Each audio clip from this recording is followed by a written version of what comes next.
Você já deve ter se perguntado ao passar em uma ponte como são feitas essas superestruturas? Como é possível a sustentação de uma grande obra em cima da água?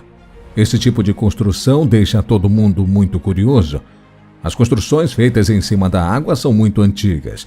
Tudo iniciou com o surgimento natural das pontes, pelo caimento de troncos em cima de rios, podendo levar as pessoas de uma margem à outra, facilitando a passagem. O homem, com a observação dos incidentes naturais, aproveitou para sofisticar o feito. Passaram a recriar a ideia usando pedras, troncos e pranchas para criar pontes, utilizando os recursos disponíveis na natureza como palhas, cipós, pedaços de madeira e cordas naturais para dar sustento e mais firmeza às pontes. Muitas técnicas foram desenvolvidas pelo homem desde então, de acordo com o tipo de solo e necessidades que foram surgindo ao longo do tempo.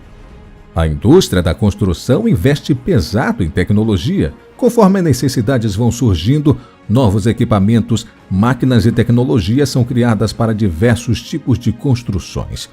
E não é diferente para os feitos embaixo d'água, um dos locais mais desafiadores de se construir, já que a instabilidade é gigantesca e os riscos de erros é sempre presente.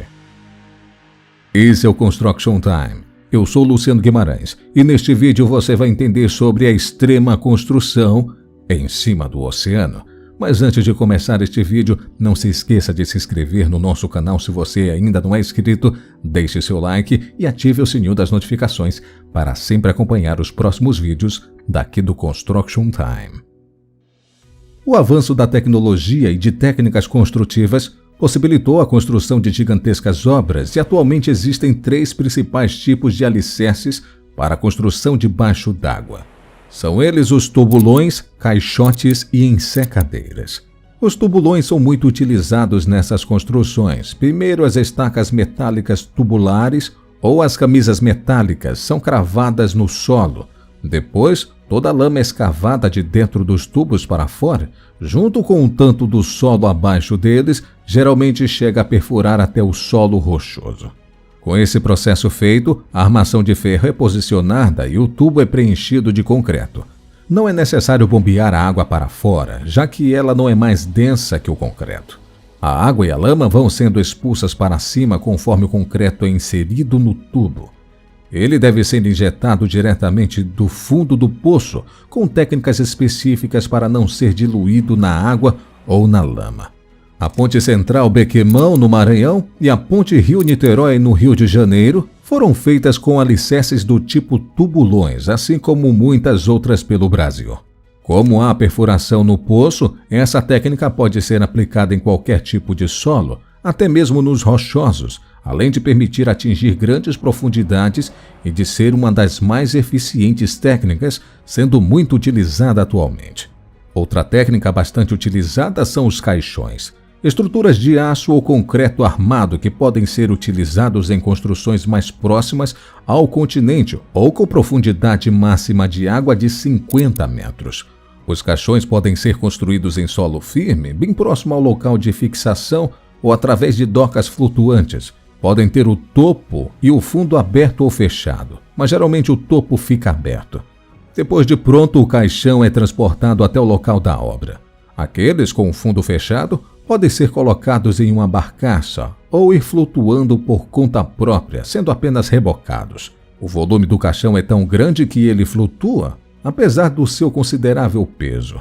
Já com o fundo aberto, pode também ser transportado por uma barcaça ou coloca-se um fundo provisório no caixão para que flutue igual aos outros.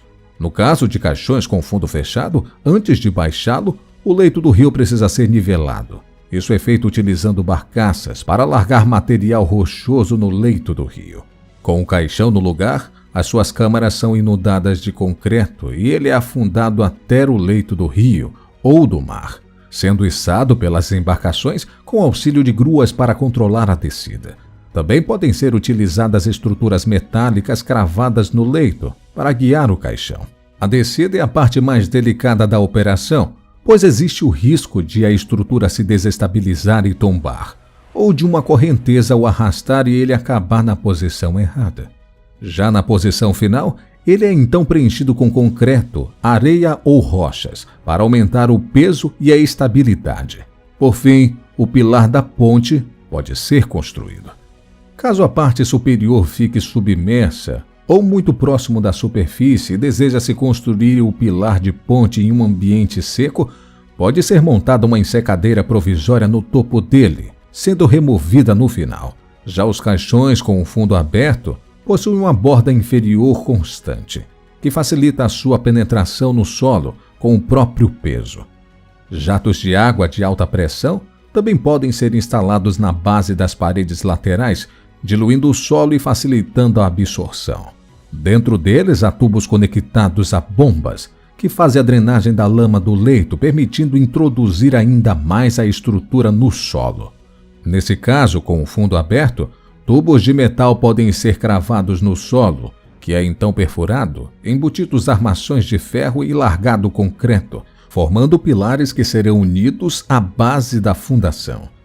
No final, o fundo é selado com concreto, a água interna é bombeada para fora, e ele pode ser parcialmente ou totalmente preenchido com concreto armado. O caixão passa a fazer parte da fundação de forma permanente. Essa técnica apresenta um tempo de impenetração em torno de 6 a 7 horas. Essa doca chamada de Kujira, da empresa Acione, mantém um recorde mundial.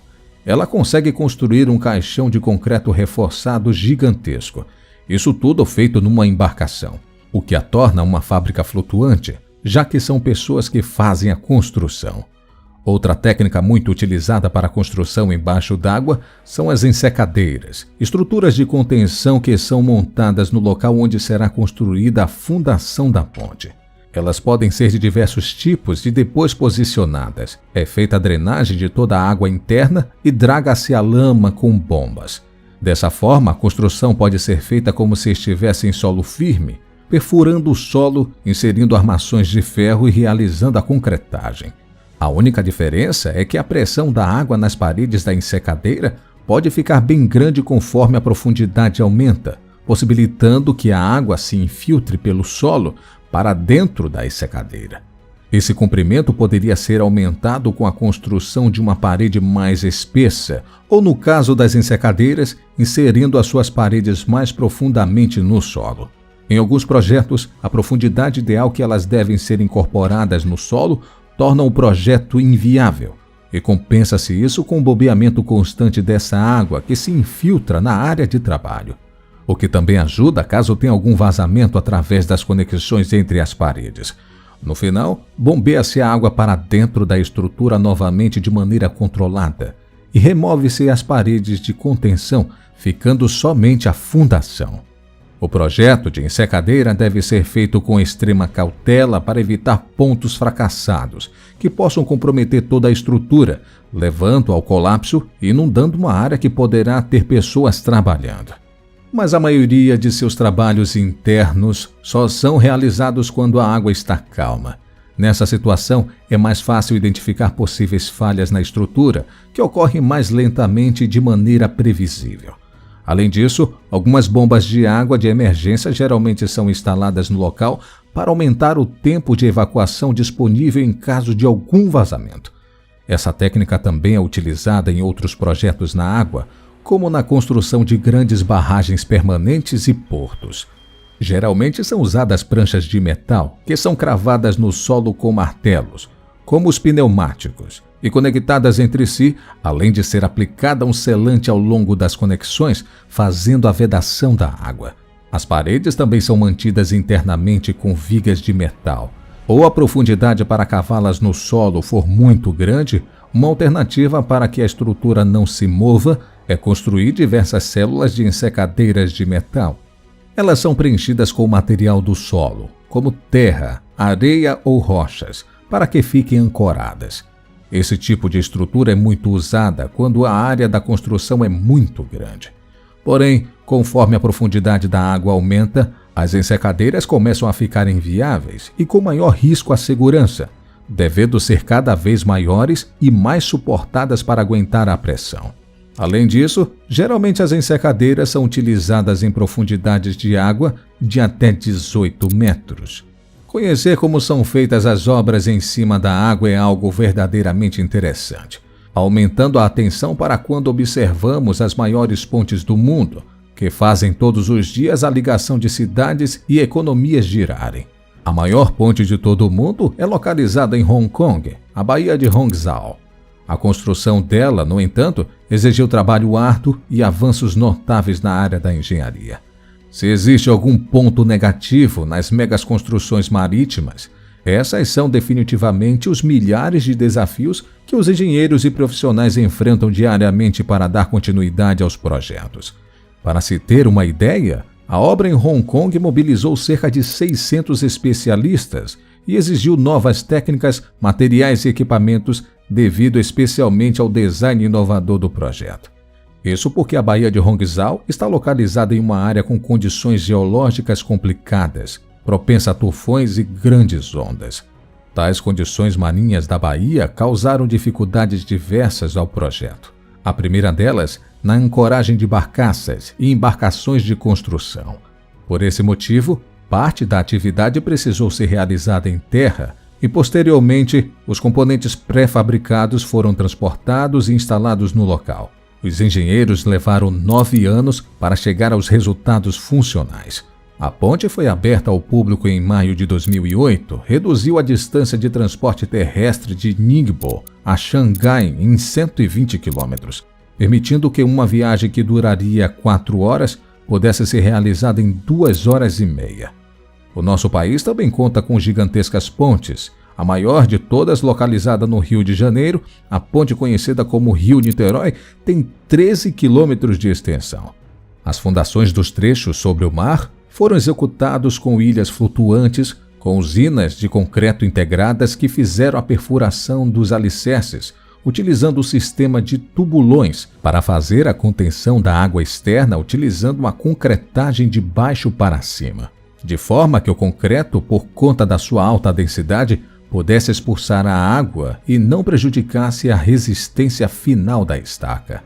As estacas então foram encabeçadas por enormes blocos de concreto que tinham a função de distribuir a carga dos pilares para dezenas de estacas da fundação. Um outro grande feito no Brasil é a belíssima ponte esteiada Anita Garibaldi. Com quase 3.000 metros de extensão, a ponte está localizada em Laguna, no sul de Santa Catarina. A ponte esteiada é a única do mundo em curva com mastros centrais, cujo estas também são centrais no eixo da obra. Todo esse avanço da área da construção nos proporciona inalcançáveis benefícios. Podemos dizer que pontes não são apenas uma construção, e sim um conceito. O conceito de atravessar grandes extensões de terra ou enormes massas de água e ligar 2 pontos distantes, acabando por reduzir a distância entre eles. O objetivo final de toda a infraestrutura civil é servir à sociedade, melhorar as comunidades e fazer uma diferença positiva na vida das pessoas. As pontes são um componente crítico da infraestrutura de uma nação, possibilitando o envio de matérias-primas e produtos para fábricas, armazéns, fornecedores, distribuidores, lojas e consumidores finais. As pontes também facilitam as viagens para que os consumidores possam comprar bens e serviços em suas próprias comunidades. Quando uma ponte fecha, a atividade econômica desacelera ou para completamente. Não podemos deixar de ressaltar a beleza que tem essas grandes obras, além de serem surpreendentemente grandes e com estruturas de tirarem o fôlego, as pontes sempre exaltam beleza e magnitude. Obrigado por ter assistido este vídeo até o final. Se você gostou, deixe seu like, se inscreva aqui no canal se você ainda não é inscrito, ative o sininho das notificações para sempre acompanhar os próximos conteúdos aqui do Construction Time. E se você ainda vai ficar por aqui no YouTube, assista o outro nosso vídeo que está aparecendo na sua tela. Um forte abraço e até o próximo vídeo.